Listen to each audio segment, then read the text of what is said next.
আল্লাহ রাব্বুল আলামিন বলেন ক্বাদ আফলাহা মান যাক্কাহা, সে ব্যক্তি সফল হয়ে গেছে যে ব্যক্তি তার আত্মাকে পরিশুদ্ধ করতে পেরেছে। ওয়া ক্বাদ খাবা মান দাসাহা, যে ব্যক্তি আত্মাকে পরিশুদ্ধ করতে পারে নাই সে ব্যক্তি ধ্বংস হয়ে গেছে। কিভাবে পরিশুদ্ধ করবেন? তিনটা হাদিস আপনাকে আগে শোনাই। এক, আল্লাহ রাব্বুল আলামিনের হাবিব মুহাম্মদ সাল্লাল্লাহু আলাইহি ওয়াসাল্লাম দরুদ পড়েন, বলেন সাল্লাল্লাহু আলাইহি ওয়াসাল্লাম। তিনি বলছেন যে আল্লাহর এমন কিছু বান্দা আছে যারা জান্নাতে প্রবেশ করবে যাদের অন্তরটা হবে পাখির মতো নরম। কার মতো? পাখির মতো। একটা হাদিস শুনলেন। দুই নম্বর হাদিস, আল্লাহর রাসূল সাল্লাল্লাহু আলাইহি ওয়াসাল্লাম বলছেন শহীদরা যখন, শহীদদের আত্মা যখন আল্লাহর কাছে পৌঁছায়, আল্লাহ রাব্বুল আলামিন সেই আত্মাগুলোকে সবুজ রঙের কিছু পাখির মধ্যে প্রদান করেন এবং সেই পাখিগুলো আরশের নিচে লণ্ঠন আছে এখানে বসে থাকে এবং তারা জান্নাতের যে কোনো জায়গায় যায়, ঘুরে খাবার খায়, আবার ফিরে আসে। আল্লাহ পাক তাদেরকে বলেন যে তোমরা কি চাও, তোমরা কি চাও? শহীদরা কিচ্ছু বলতে পারে না। কি চাইবো? আল্লাহ এত নিয়ামত দিয়েছেন, কি চাইব? যখন আল্লাহ বারংবার প্রশ্ন করতে থাকেন তোমরা কি আর কিছু চাও, তোমরা কি আর কিছু চাও, তোমরা কি আর কিছু চাও, তখন শহীদরা শেষে বুঝে যে আমাদের কিছু না কিছু তো বলতে হবে এখন। তখন তারা বলে হে আল্লাহ, আমি বা আমরা আরো একবার পৃথিবীতে যেতে চাই এবং তোমার পথে জীবন দিয়ে আবার ফিরে আসতে চাই। আল্লাহ পাক বলেন এই সুযোগ তো আর নেই, অতএব তোমাদের আর কিছু চাওয়ার নেই, তোমরা এখানেই থাকো। আরেকটা হাদিস শোনেন, রাসূলুল্লাহ সাল্লাল্লাহু আলাইহি ওয়াসাল্লাম বলেছেন, এই হাদিসটা ওমর রাদিয়াল্লাহু আনহু থেকেও এসেছে, এ মুসলিমরা তোমরা যদি আল্লাহর প্রতি তাওয়াক্কুল করার মতোই তাওয়াক্কুল করতে, ভরসা করার মতোই ভরসা করতে, আল্লাহ পাক তোমাদেরকে পাখিদেরকে যেমন করে রিজিক দেন তোমাদেরকে ঠিক সেইভাবে রিজিক দিতেন। তোমরা কি লক্ষ্য করো না যে পাখিরা খালি পেটে বের হয়ে যায় বাসা থেকে সকালবেলা এবং সন্ধ্যাবেলা ভরা পেটে বাসায় ঢোকে? আপনাকে যে তিনটা হাদিস শোনালাম এই তিনটা হাদিসে একটা শব্দ হচ্ছে কমন। শব্দটা কি বলেন? পাখি। পাখি কি? পাখি। আল্লাহ রাব্বুল আলামিন পাখিদের কাছ থেকে আমাদেরকে শিখতে বলছেন এবং বলছেন যে পাখিদের মনটা হয় খুব নরম, খুব সফট এবং তারা আল্লাহর প্রতি তাওয়াক্কুল করে পূর্ণ মাত্রায়। তারা সকালবেলা ভোরবেলা বের হয়ে যায় এবং সন্ধ্যাবেলা বাসায় ফেরে, খালি পেটে বের হয়, ভরা পেটে বাসায় ফেরে। এবং আল্লাহ পাক সবচেয়ে সম্মানিত মৌত যেটা শহীদের মৌত, সেই শহীদদের আত্মাকে আল্লাহ পাক পাখির রূপ দিবেন। তাহলে পাখিটার বিষয়ে একটা ফোকাস করার দরকার আছে না? আচ্ছা, এখানে আসেন। পাখির মন হচ্ছে নরম, মানে পাখির মনটা তাসকিয়া, আত্মশুদ্ধিতে পরিপূর্ণ। ক্বাদ আফলাহা মান যাক্কাহা, সে ব্যক্তি সফল হলো যার হৃদয়টা পবিত্র, নিষ্পাপ, নিষ্কলুষিত হলো, সে ব্যক্তি সফল হবে ইনশাআল্লাহ। একটা কাজ এখানে খেয়াল করেন, পাখিরা সকালবেলা ভোরবেলা বের হয় আর সন্ধ্যাবেলা বাসায় ফেরে। এখনকার মুসলিমদেরকে দেখবেন দুপুরবেলা ওঠে, রাত 3টায় ঘুমায়। কথা কি বুঝেন নাই? পাখির একদম ভোরবেলা উঠে যখন ফজরের আজান দিচ্ছে ঠিক তার এক মুহূর্তে পাখির কিচিরমিচির শুনছেন, তার মানে নামাজের ওয়াক্ত প্রায় চলে যাচ্ছে। তার মানে তার আল্লাহ পাকের হুকুমের সাথেই জেগে ওঠে, সূর্য ডুবে তারা ডুবে যায়। ঠিক এরকম সুন্নত ছিল নবী সাল্লাল্লাহু আলাইহি ওয়াসাল্লামের এবং সাহাবায়ে কেরামের। আজকে 1400 বছর পর মুসলিম জাতি এই সুন্নাহ ভুলে গেছে।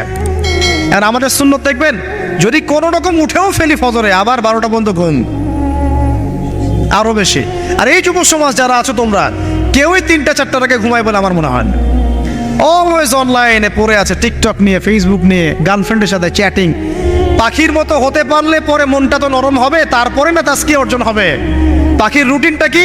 ভোরবেলা বের হয় আর সন্ধ্যাবেলা বাসায় ঢোকে।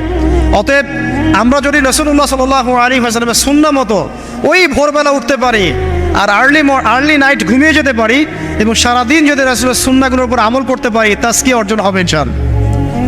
কথা বুঝতে পারছেন? 2, পাখির মতো নরম মন লাগবে। এখনকার আমরা যারা বেঁচে আছি আমাদের মনগুলো কঠিন। কেমন কঠিন? পাথরের মতো কঠিন। আমরা যখন দেখি একটা মাইয়েতকে নিয়ে যাওয়া হচ্ছে জানাজায়, আমাদের কোনো ফিলিংস কাজ করে না। জানাজা যাচ্ছে, জানাজায় দাঁড়িয়ে মোবাইলটা টিপাটিপি করছে। জানাজার সাথে চলছে, কোনো ফিকির নাই যে এই জানাজা আমার হবে কালকে, ওই মোবাইল টেপাটিপি করছে। আমি এমনও দেখেছি, দাফন করা হলো মাইয়াতকে, দাফন করার পরে চারপাশে মানুষজন জড়ো হয়ে গল্প করছে, ভাই আপনার ওই জমিটার কি খবর, আপনার ওইটার কি খবর, বিজনেস কেমন চলছে, চাকরির কি অবস্থা। এই যে মাইয়াতকে পাশে দাফন করলো, কোনো ফিলিংস নাই, কোনো ফিলিংস নাই। আমি আত্মশুদ্ধির কথা বলছি। আত্মশুদ্ধির জন্য আপনার মনটাকে পাখির মতো সফট নরম করতে হবে। যখন আপনি সফট নরম করবেন এবং আত্মশুদ্ধি অর্জন করবেন, তখন দুই ডানা মেলে আপনি আকাশে উঠতে পারবেন। এসব আত্মশুদ্ধি অর্জন না করতে পারলে ডানা কেটে পড়ে যাবে, তখন আর আকাশে উঠতে পারবেন না। কোন আকাশে? ওই যে শহীদের রূহ যে আকাশে চলে গেছে, ওই আকাশ। অতএব মন কেন কঠিন হলো প্রিয় ভাই? এক নম্বর কারণ, আমরা শিরকের পাপে লিপ্ত আছে। এক নম্বর, শিরকের পাপে লিপ্ত থাকা অবস্থায় মুসলিমদের মনটা কঠিন হয়ে গেছে। আপনি কি মনে করছেন আমরা শিরক করি না? মুসলিমরাও কবর পূজা করে, দেখবেন মুসলিমরাও দেখবেন অনেক ক্ষেত্রে মাজার পূজা করছে। আমি বলিনি যে অলি আউলিয়ার মাজার জিয়ারত করা যাবে না, আমি এই কথা বলছি না, কিন্তু আপনি মৃত মানুষের কাছে আপনার ভালো মন্দ চাইতে পারেন না। কথা বুঝতে পারেন না? আমরা অবশ্যই অলি আউলিয়াদের কবর জিয়ারত করব। এটা আপনাকে মৃত্যুর কথা স্মরণ করাবে। তাদের একটা রব আছে, যেটাকে আমরা প্রভাব বলি, এটা আপনার মধ্যে আসবে। আমরা অবশ্যই জিয়ারত করব। জিয়ারত করতে বলেছেন নবী সাল্লাল্লাহু আলাইহি ওয়াসাল্লাম, কারণ এটা আপনাকে পরকালের কথা কি করবে? স্মরণ করাবে। ওমরা করতে যান, আল্লাহ পাক সবাইকে তৌফিক দান করুন ওমরা হজ করার এবং বড় হজ করার, আমি দোয়া করি। ওখানে সবচেয়ে সেরা যে দৃশ্যগুলো দেখা যায়, তার মধ্যে একটা রাসূলুল্লাহ সাল্লাল্লাহু আলাইহি ওয়াসাল্লামের রওজা। ওখানে গেলে চোখের পানি ঝরে না এমন কোনো মুসলিম নাই, আছে? নাই। আরেকটা সবচেয়ে মন নরম করা একটা দৃশ্য হচ্ছে জান্নাতুল বাকি, যেটা আমরা বাকিউল গারকাত বলি, যেখানে আপনি দেখবেন সাহাবায়ে কেরাম রাদিয়াল্লাহু আনহুমের কবর, যতদূর চোখ যায় তাদের কবর। কবরের কোনো মাজার নাই, সেখানে কোনো তাওয়াফ হচ্ছে না কবরকে কেন্দ্র করে, সেখানে কবরে কেউ ফুল চড়াচ্ছে না, একটা ছোট্ট পাথর দেখা যায়, খেলে আর কিছু না। পৃথিবীর সবচেয়ে শ্রেষ্ঠ মানুষগুলো সেখানে শুয়ে আছেন। ওখানে গিয়ে দাঁড়াবেন, দেখবেন নিজেকে তুচ্ছ বলে মনে হবে আমি এই পৃথিবীতে আর কি করছি। সেরা মানুষগুলি মাটির নিচে, আমি এখানে কি করছি? তো দেখুন প্রিয় ভাইরা, অবশ্যই অলি আউলিয়াদের কবর জিয়ারত করবে, কিন্তু মৃত ব্যক্তি আপনার কল্যাণ করতে পারবে? অকল্যাণ করতে পারবে? হ্যাঁ, তারা আল্লাহর কাছে সুপারিশ করতে পারবে আল্লাহ পাক যখন তাদেরকে অনুমতি দিবেন। তারপরে আল্লাহ পাক যখন অনুমতি দিবেন, তখন নবী সাল্লাল্লাহু আলাইহি ওয়াসাল্লাম সুপারিশ করবেন, ওলিয়া উলিয়াগণ করবেন, আলেম ওলামা করবেন, শহীদগণ করবেন, হাফেজে কোরআন করবে, অনেকেই করবেন সব। আল্লাহ পাক আমাদের তাকদিরে এইসব সুপারিশ নসিব করুন বলি না আমি। মুসলিমরা আজকে শিরিক করছে অনেক ক্ষেত্রেই। দেখবেন হাতে একটা এই যে বালা পরে আছে, খুলে না। কেন খুলেন না ভাই? বলে যে এটা খুললে যদি রোগ হয়। রোগ দেওয়ার মালিক কে? ওই বালা না আল্লাহ? এই যে আপনার বিশ্বাস জন্মে নিয়েছে, এই যে বিশ্বাসটা জন্মিয়েছে আপনার হাতের উপরে, এই বালার উপরে, এটাই শিরক, এটাই শিরক। যদি আপনি বিশ্বাস করেন যে এটা হাতে থাকলে আপনি সুস্থ থাকবেন, হাত থেকে খুলে পড়ে গেলে আপনি আর বাঁচবেন না, এই যে কল্যাণ অকল্যাণের মালিক আপনি কাকে করলেন? ওই বালাকে করেছেন, আল্লাহকে করেন নাই। এখানে শিরক হয়ে গেছে, খুবই সূক্ষ্ম শিরক। আপনি নামাজ পড়ছেন মনে করেন, এখন কিছু মানুষ আসলো, এখন দেখছেন যে হুজুর তো আমার নামাজ দেখছে, নামাজটা খুব সুন্দর করে পড়ার চেষ্টা করলেন, লম্বা নামাজ, সেজদা গিয়ে আর উঠছেন না, খুব সুন্দর নামাজ পড়ছেন। এই যে মানুষকে দেখানোর জন্য নামাজটা পড়ছেন, এটা শিরক। এটা কি? এটাও শিরক। এই যে গণক বসে আছে রাস্তার পাশে, দেখবেন টিয়া পাখি নিয়ে, তারপরে যে কাগজ নিয়ে আসেন, ভাই ভাগ্য পরীক্ষা করে দেই। আরে ভাই, তুমি যদি মানুষের ভাগ্যই পরীক্ষা করতে পারবা, তো তুমি রাস্তার পাশে কেন? তো তোমার ভাগ্য কেউ পরীক্ষা করেনি কখনো? এতটুকু কমন সেন্স আমাদের নাই। ও যদি আমার ভালো মন্দ করতে পারে বা ভবিষ্যৎ বলতে পারে, তাহলে ও রাস্তার পাশে বসে আছে কিছু? ওর তো প্রাইম মিনিস্টার হওয়ার কথা, ওর তো ইলেকশন করার কথা। তো দেখেন, এই যে ওখানে গিয়ে আমরা কি করি? ভাই আমার হাতটা দেখে দেন, ভাই আমার অতীত বলে দেন, ভবিষ্যৎ বলে দেন। এবং এগুলো দিন দিন বাড়ছে, কিন্তু এই রাশিফল, কবিরাজি, গণকি, এগুলো দিন দিন বাড়ছে। এবং আমি লক্ষ্য করছি দিন দিন আরেকটা জিনিসও বাড়ছে, সেটা হলো জাদুবিদ্যার চর্চা করা। এবং গ্রামে গঞ্জে কুফুরি বাড়ছে না? কুফুরি করা, তাবিজ করা, বিচ্ছেদ করা, স্বামী স্ত্রীর বিচ্ছেদ করা, মেয়েকে বশ করা, সন্তানকে বশ করা বাড়ছে না? সবই শিরক, এগুলো সবই কুফুরি। এগুলো মুসলিমরা করছে না। মুসলিমরা এসব শিরকে লিপ্ত আছে বলেই তো অন্তর কঠিন হয়ে গেছে। ফাকাসাত কুলুবুহুম, তাদের অন্তর কঠিন হয়ে গেছে। তো একটা হাদিস বলে এখানে খালি, নবী সাল্লাল্লাহু আলাইহি ওয়াসাল্লাম বলছেন, যদি কেউ কোনো গণকের কাছে যায়, গিয়ে বলে দেখেন তো আমার হাতটা একটু, ও কিন্তু বিশ্বাস করে না যে এ ভবিষ্যৎ বলতে পারে, খালি এমনি বলেছে একটু দেখেন তো, বলার সাথে সাথেই 40 দিনের নামাজ কবুল হবে। আর যদি তার বলা কথায় বিশ্বাস করে যে হ্যাঁ তোমার ভবিষ্যৎ খুব ভালো, তুমি চাকরি পাবা, এইটা করবা সেটা করবা, এবং সে বিশ্বাস করলো হ্যাঁ এটাই হবে, তখন নবী সাল্লাল্লাহু আলাইহি ওয়াসাল্লাম বলছেন সে যেন আল্লাহর পক্ষ থেকে যা নাজিল হয়েছে, মানে এই যে কোরআনুল কারীম, এই কোরআনকে যেন সে অস্বীকার করলো, মানে কুফরি করলো। এগুলো আমরা করছি না ভাই? অনেক কিছু করছে। আমরা স্তম্ভের পূজা করছি, অনেক মুসলিম আগুনের পূজা করছে। আগুন জ্বালিয়েছেন, মাথা নত করছেন কেন? আগুনের সামনে আপনি মাথা নত করবেন কেন? আপনি একটা স্তম্ভের সামনে, গাছের কাছে, গাছের সামনে দাঁড়িয়ে মাথা নত করে ধ্যান করবেন কেন? আপনি মেডিটেশন করছেন কি জন্য? আপনাকে নামাজ দেওয়া হয় নাই? 5 ওয়াক্ত নামাজ দেওয়া হয় নাই? নামাজের চেয়ে বড় মেডিটেশন কিছু আছে নাকি? আপনি ধ্যান করছেন কি জন্য? অনেক মুসলিম তো জিনেরও উপাসনা করছে, জানেন? অনেক মুসলিম জিনকে তাবে করার চেষ্টা করছে। আর জিন বলে একটা জাতি আছে, এটা সত্য। তো এরকম প্রতিটা ক্ষেত্রে শিরক আছে। শিরক কথায় আছে, কাজে আছে, বিশ্বাসে আছে। দেখবেন মুসলিমরাই আল্লাহ ছাড়া অন্য কারো কাছে দোয়া করছে, মুসলিমরা নজর মানত করছে অন্য জায়গায়, আল্লাহর জন্য নজর মানত করছে না, অন্য কাউকে সন্তুষ্ট করার জন্য করছে। সন্তান হয় না, সন্তান হয় না, এখন কি হবে? সন্তান হয় না তো অমুকের কাছে যাও, সেখানে গিয়ে বকরি জবাই দাও, সন্তান হবে। সুবহানাল্লাহ। তো এই পদ্ধতি ইব্রাহিম আলাইহিস সালামের জানা ছিল না, যে শেষ বয়সে তিনি বলছেন রব্বি হাবলি মিনাস সালিহিন। আপনি এই দোয়া করতে পারেন না? সন্তান হবে না কেন? আল্লাহ পাক তাকদিরে লিখে রাখলেন, অবশ্যই হবে। আর আল্লাহ পাক তাকদিরে না লিখলে কিভাবে হবে? তাকদিরে যে ব্যক্তি বিশ্বাস করে না সে ব্যক্তি হতাশ হয়। যা কিছু হচ্ছে আমাদের জীবনে সবই তাকদির, এর বাইরে একটা মানুষও যেতে পারবে না। তো প্রিয় ভাইরা, কথায়, কাজে এবং চিন্তায় আমরা অনেক শিরিক করছি। শিরিকের কারণে আমাদের অন্তর কঠিন হয়ে গেছে। আরো কেন কঠিন হচ্ছে? বেদাত। আমল করছেন নবীর সুন্নত মানার জায়গায় অন্য কিছু আপনি করছেন, এমন এমন কিছু আমল করছেন যেগুলোর সাথে রাসূলের সুন্নতের কোনো সম্পর্ক নাই এবং সাহাবীদের সুন্নতেরও কোনো সম্পর্ক নেই। এই ক্ষেত্রে গিয়ে আপনি বেদাত করছেন, বেদাত করে অন্তর কঠিন হয়ে যাচ্ছে। অন্তর কঠিন হওয়ার একটা বড় কারণ হচ্ছে হারাম রিজিক। যখন আপনি হারাম রিজিকে যাচ্ছেন, সুদ, ঘুষ, আপনার দুর্নীতি, আপনার এই যে অন্যের সম্পদ আত্মসাৎ করা, হালাল হারামের পরোয়া না করা, এই রিজিক দিয়ে যখন আপনি, আপনার দেহ রক্ত মাংস গঠিত হচ্ছে, আপনার কলবটা শক্ত হয়ে যাচ্ছে। আমি কি বুঝাতে পারছি না? হারাম রিজিক যখন আপনার শরীরে ঢুকছে, অন্তরটা শক্ত হয়ে যাচ্ছে। একটা হাদিস যথেষ্ট। আল্লাহ রাসূল বলেছেন ইন্নাল্লাহা তাইয়্যিব লা ইকবালু ইল্লা তাইয়্যিব। আল্লাহ পাক পবিত্র সত্তা, তিনি পবিত্র ছাড়া কবুল করেন না। আপনি 10টা হজ করে আসেন, চুরির টাকা দিয়ে, ডাকাতির টাকা দিয়ে, আত্মসাতের টাকা দিয়ে, দুর্নীতির টাকা দিয়ে, যদি কবুল হয় তাহলে কোরআন সুন্নাহ মিথ্যা হয়ে যাবে। নাউযুবিল্লাহ। কথা কি বুঝতে পারছেন না? আল্লাহ রাব্বুল আলামিন বলছেন আল্লাহ পাক পবিত্র ছাড়া কবুল করেন না। হারাম রিজিক দিয়ে ইবাদত কবুল হয় না। আমরা ওই যে রংপুর অঞ্চলে একবার ওই যে হারাগাছ একটা অঞ্চল আছে না, সেখানে গিয়েছিলাম। সেখানে মাশাআল্লাহ আবার বিড়ির অনেক ফ্যাক্টরি আছে। কিসের? বিড়ি তো হালাল নাকি? তামাক তো হালাল নাকি? তো সেখানে বিড়ি ফ্যাক্টরি অনেক মালিক আছে এবং তারা মসজিদ কমিটির অনেক দায়িত্বপ্রাপ্ত আর কি। মুসলিমদের গায়রত্ব এখন নাই, মুসলিমরা এদেরকে আবার মসজিদ কমিটির সদস্যও বানিয়েছে। তো এখন মসজিদ কমিটিতে এসে তার প্রভাবে ইমাম সাহেব টিকতে পারে না। দুইজন বলে নামাজের পর হাত তুলে দোয়া করতে হবে, দুইজন বলে করা যাবে না। ঠিক আছে? এই নিয়ে এই ক্যাচাল হতে হতে দেখা গেল এক পর্যায়ে মারামারি পর্যন্ত হয়েছে। মসজিদ ভাগ হয়েছে, মারামারিও হয়েছে। তো সেখানে আমাকে দাওয়াত করেছিল যে ওয়াজ করার জন্য, দোয়া করার কথা বলছে। তাই আমি বললাম যে দোয়া করে লাভ কি? দোয়া করলেই বা কি, না করলেই বা কি? রিজিকটাই তো হারাম। আপনি তো তামাকের টাকা খাচ্ছেন, তামাক। আপনি মাদকের টাকা খাচ্ছেন, এটাকে হালাল না হারাম?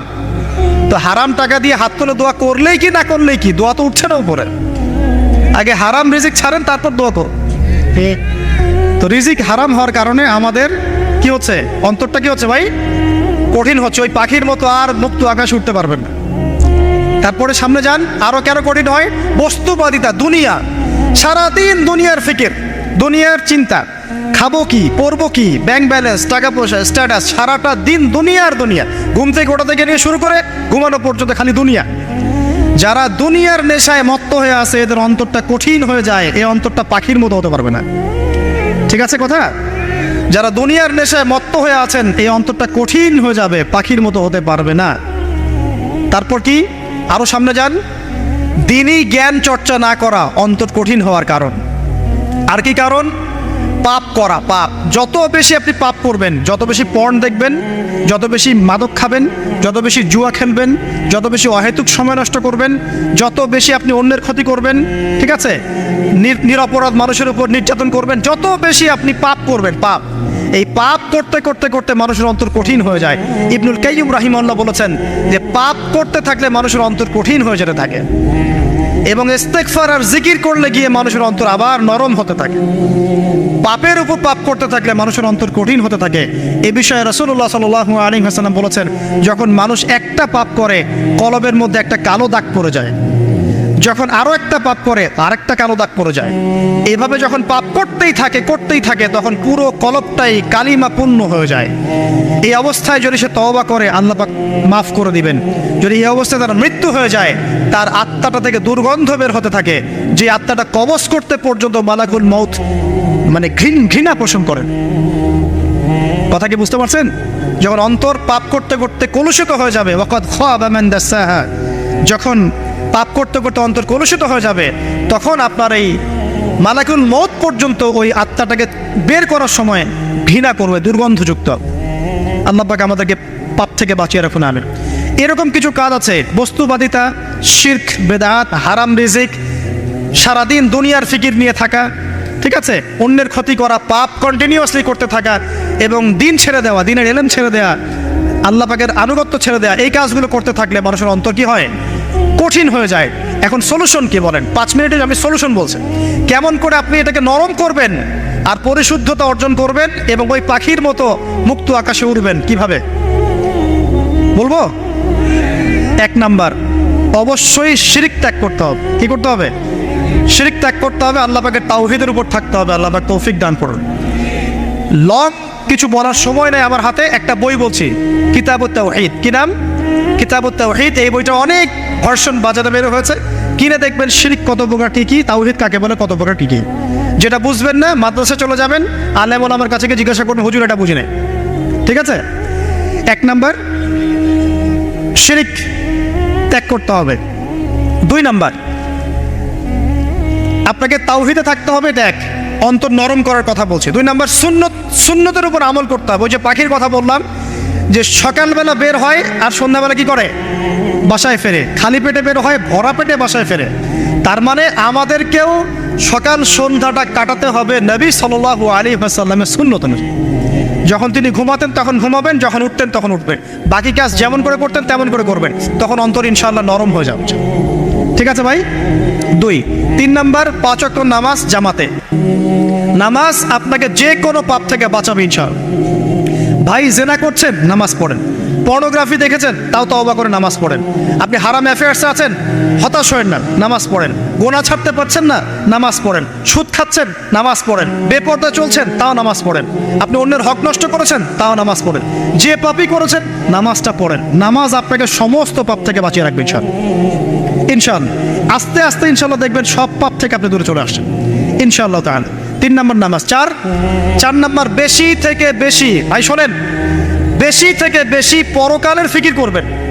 খালি পরকালের চিন্তা করবেন যে আমাকে মৃত্যুবরণ করতে হবে, কবরে যেতে হবে, পুলসিরাত পার হতে হবে, আল্লাহর সামনে দাঁড়াতে হবে। যত বেশি আপনি আল্লাহর ফিকির করবেন, পরকালের ফিকির করবেন, আপনার মনটা নরম হয়ে যাবে ইনশাআল্লাহ, মনটা শক্ত হবে না। 5 নাম্বার, মানুষের সাথে খুব বেশি মেলামেশা করবেন। মানুষের সাথে খুব বেশি মেলামেশা করলে ইবনুল কাইয়্যিম রাহিমাহুল্লাহ বলেছেন অন্তর কঠিন হয়ে যায়। কারণ মানুষ আপনাকে গীবত করাবে, হ্যাঁ, মানুষ খারাপ কাজে নিয়ে যাবে, বেফাস কথাবার্তা বলবেন, হয়তো বেফাস কাজ করবেন, ফুজুল কি বাত করবেন, এগুলো করতে গিয়ে আপনি দেখবেন অন্তর কঠিন হয়ে গেছে।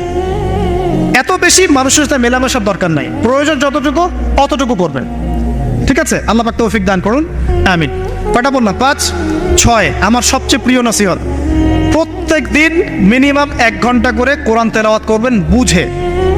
আমি বলিনি না বুঝে করলে কোনো নেকি হবে না, প্রত্যেক হরফে 10 নেকি হবেই হবে, কিন্তু আপনি করবেন বুঝে। যখন বুঝে আপনি প্রত্যেক দিন 1 পারা করে বা 1 ঘন্টা করে কোরআন তেলাওয়াত করবেন, আপনার কলিজা, আপনার কলব নরম হতে বাধ্য, এবং আপনার অন্তরে আল্লাহ নূর নেমে আসবে ইনশাআল্লাহ। দেখবেন আপনার কলব থেকে সমস্ত এই যে পঙ্কিলতা, কলুষতা ইনশাআল্লাহ চলে যাবে ইনশাআল্লাহ তাআলা। 2টো জিনিস অন্তরকে পবিত্র করে ফেলে, এক হচ্ছে কোরআন তেলাওয়াত, আর এক হচ্ছে বেশি থেকে বেশি আল্লাহর জিকির এবং ইস্তেগফার। তো কোরআন তেলাওয়াত বাড়িয়ে দেন। আল্লাহ পাক সবাইকে কোরআন তেলাওয়াত করার তৌফিক দান করুন, আমিন।